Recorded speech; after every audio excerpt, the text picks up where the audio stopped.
everyone. This is Al Fadi, and I'd like to welcome you back again to a continuation of this wonderful series that we're doing here, myself and Dr. J. Smith, from the book that we have been speaking to you or talking to you about, which is this book, the 20 Samples of Correction Early Qur'an Manuscripts, authored by our dear brother Daniel Brubaker. And in this book, he gives basically specific examples of some corrections that were done to earlier Quranic manuscripts. And the point behind this, of course, that myself and Jay are trying to address is that this is another proof in scholarly work, like the work of Daniel Brubaker, that earlier Quranic manuscripts have been, let's use the word edited, if you wish, to try to match a standardized reading.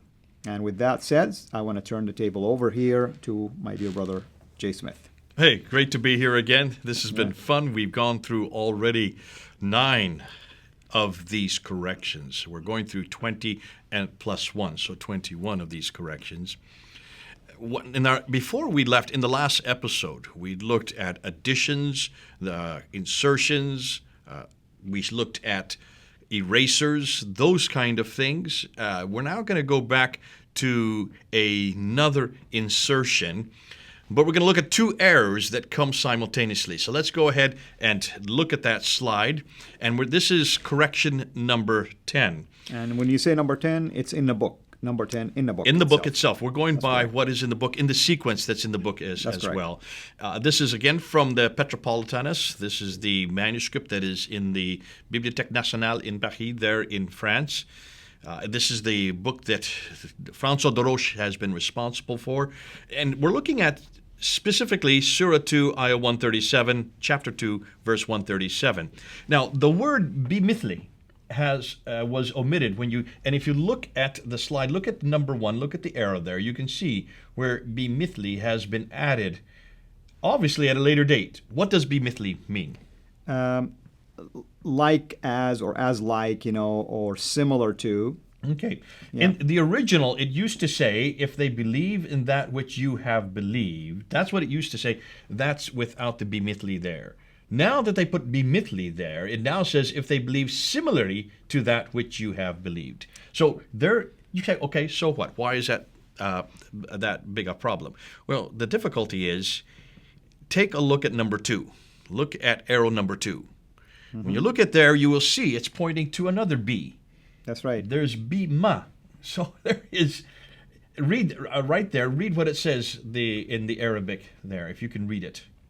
The second one, you mean? Bima amantum. Okay. Bimithli, basically, or as you have believed. Okay. Yeah. And obviously the B should not be there now. That's right. Amanū bimithli bima. What's the B doing there again? That's right. So so whomever did this basically forgot to remove that one. Forgot to remove the second B. The first time it was saying aminu, or amanū in the past tense, probably, believed in what you have believed in. Now it's saying believe in a similar, fashion as they believe in. So you can see this is grammatically it's incorrect as they have it now.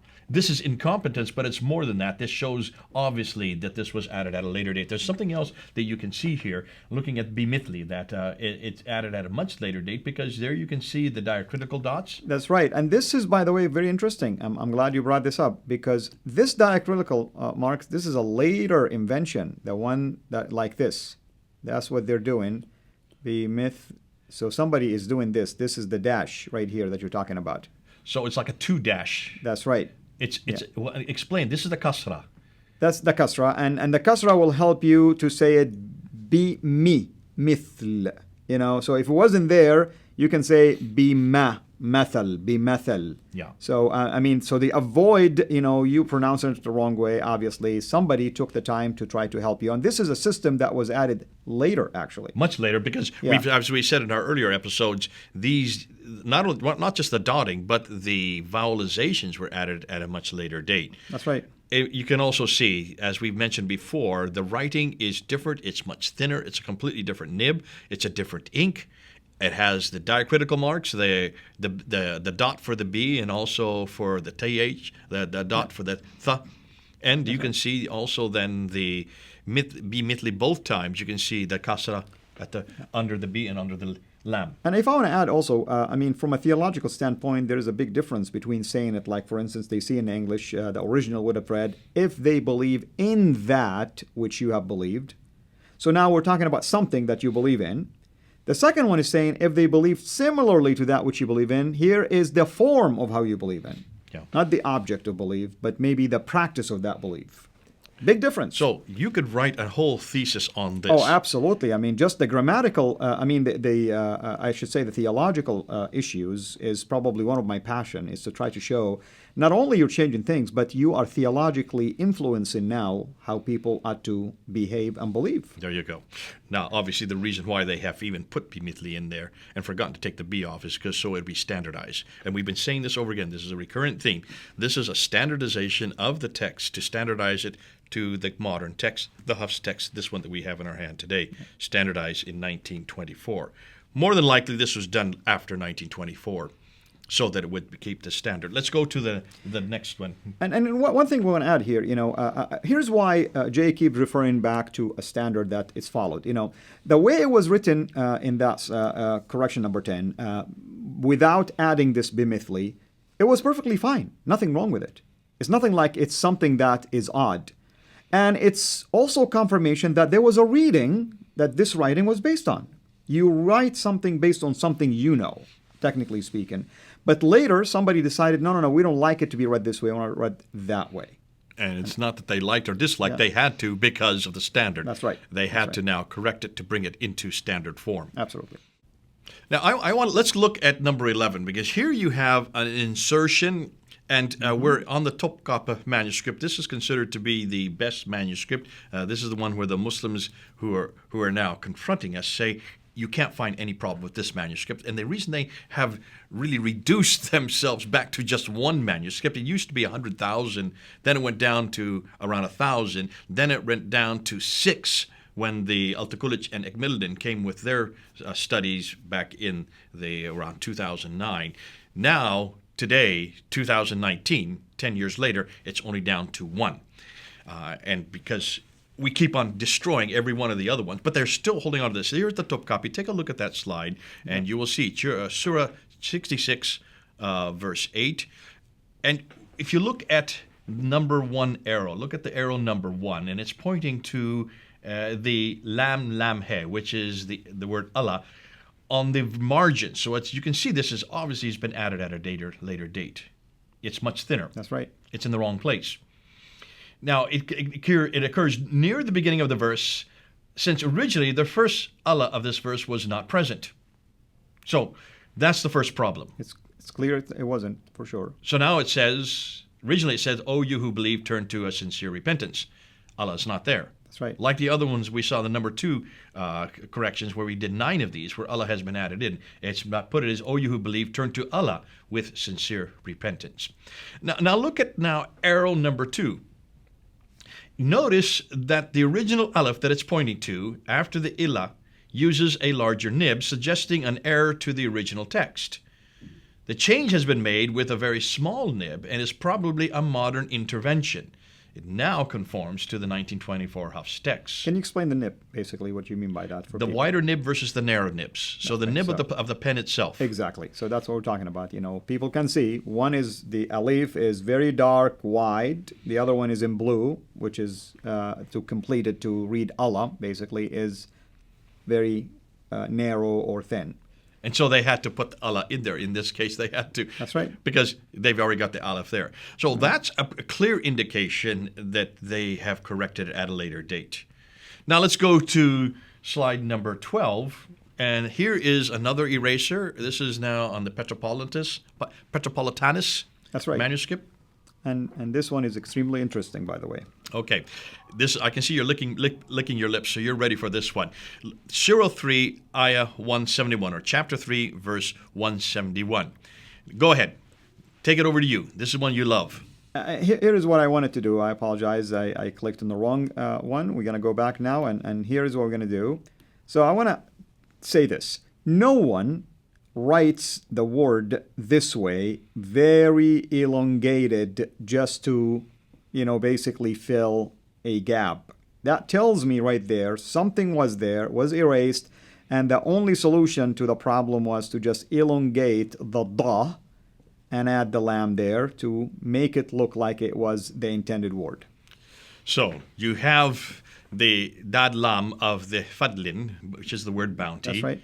Has been written over an eraser. And they didn't really do much of an erasing there. Correct, because we can see this is older than the rest of it. It's a completely different ink. That's right. It's a different color. It's a different nib width. It's a much thinner nib width. And as you've been pointing out, they really have elongated. It's almost extreme. Absolutely.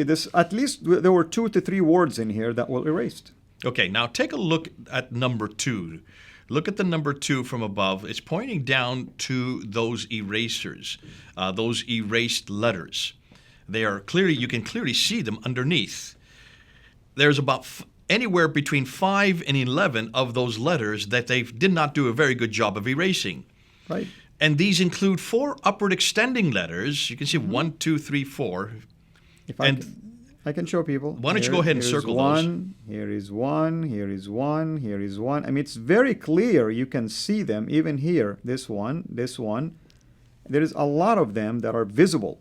And there's one at the very beginning, which is a short tooth letter. That's right here and right here also. There you go. Can you see that? Yeah. So this correction, it's clear that this is a much later invention, and therefore it is obvious that they had to quickly write over top of it. So here is an eraser overwritten. They didn't do a good job of erasing it. We can now see what they were trying to get at, and this now conforms to the 1924 Huf's text. And by the way, it's either they thought they did a good job and time began to reveal it to us, or they just were careless about how they did it because maybe they didn't think anybody will have access to it other than those who were reading from it. We could go on for hours as to what their intention was. It's right. Obviously, I would suggest that they didn't have much time because they needed to make sure that these all conformed to the standard text. That's right. You would have thought, being this important, if this is such an enormous important manuscript, why in the world didn't they do a better job of erasing it so that we would not see this intervention? But this is definitely a human intervention. Absolutely. Remember from the very beginning, this is what we're looking for. Right. When they say that has never changed since the time of 652 up until today, there have been no changes. It's exactly the same text. The only way you could change it if someone individually, if a human, did the changing. And that's why in every case that we've now looked at 12. We're now going to go on to 13. Let's go right into 13. And here we'll find another eraser overwritten. And this is from the text that is in St. Petersburg in Russia, National Library of Russia, right. From the Marcel collection. And this is also the top one. That's the top one because we're looking at actually 2 different manuscripts here. The bottom manuscript is from the Petropolitanus Manuscript, which is in Paris. And that's the same, basically, passage we're dealing with. Same passage. Right. Same correction. That's right. That's what's fascinating. So we have 2 completely different manuscripts, one up in Russia, the other one in Paris, in France. That means it's the same family of manuscript that it started from. Okay, so let's now look at chapter 34, verse 35. Now, look at number 1. Look at the number 1 arrow. So we're looking with the top picture.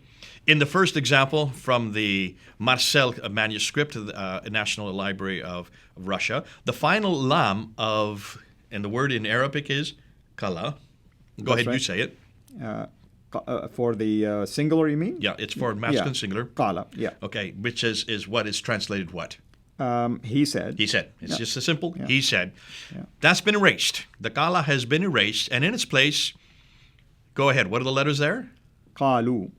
Kalu. So it's a lam, waw, and aleph. Written. They said. So it's been made to singular, masculine singular, up to plural. Correct. It's been taken from the singular to the plural. Now, the original was, he said, we are more than you in wealth and in children. Now it says, and they said, we are more than you in wealth and in children. So now it has conformed to the 1924 Huf's text. That's important that they conform it. But they went ahead and did it in this other manuscript as well. So this is not all by itself. This is not a people might say, well, this is just a scribal error. They weren't thinking through. It's not an isolated incident. It's not an isolated incident. Yeah. This is not because a scribe was inept. And it shows intent here. It shows intent, and it looks like that this was a school, a completely different reading, because we have two different manuscripts. We're showing the exact same verse, the exact same change, exact same correction from kala to kalu, from he said to they said. That's right. So look at number 2 now. There's number 2 up there. In the second example from Petropolitanus Manuscript, the exact same change, erasing the kala and replacing with the kalu, they said. That's right. Again, conforming it. So you cannot have people coming up to you and say, well, this guy just was careless. Well, wait a minute. There's not just this guy. Here are 2 different guys that are now having to change the same These things problem. don't happen just in vacuum. Somebody ordered something, and they're trying to fix it to match basically whatever order they have received. So what if we stop it right here and pick it up? Let's do that. This is a good place to stop. Thank you, brother. It gets me excited to finally have the chance to get this out for people to watch it. And we're hoping, and I want to look and see people who are watching this. We're hoping that you people, I understand an awful lot of you have probably never seen this before. That's right. Muslims, this is the first time you've seen it.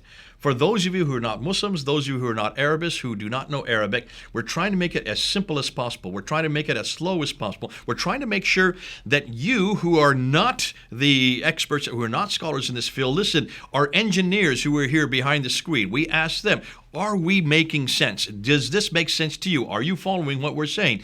Every one of them is getting what we're saying. They're nodding their head right now. Why? Because for everybody around the world, we want to make sure that you are understanding so that you can use this in your discussions and when you also actually bring this out. Please do use it. Please don't run away from it. Make sure you get a copy of this book and then take it to your Muslim friends. Go with those of you who are Muslims. You unpack it. You start asking your imam. You start asking your scholars, why is it we haven't been told about this? Why is it we didn't know anything about this? Amen. Why have you been claiming all these years that this book has never been changed? And yet here, Al-Fadi and Jay are coming up with not just 1, not just 2. We've already come up with 12, 13 of them. We're going to have another 7 yet to go. God bless you. It's been terrific being here with you on that. And thank you, brother. And thank you, everyone, for watching this. And you can see why I wanted Jay to slow it down and we pick it up in another episode, because there is a lot of meat here that we would like for you to enjoy and be able to understand these critical assessments that we are making. Until we meet again, have a blessed day. Thanks for watching. Make sure to like and subscribe. Also, hit the bell so that you don't miss future videos. And please consider becoming a patron at patreon.com/Sirah International. And together we can introduce Muslims to the gospel of Jesus Christ. Thank you.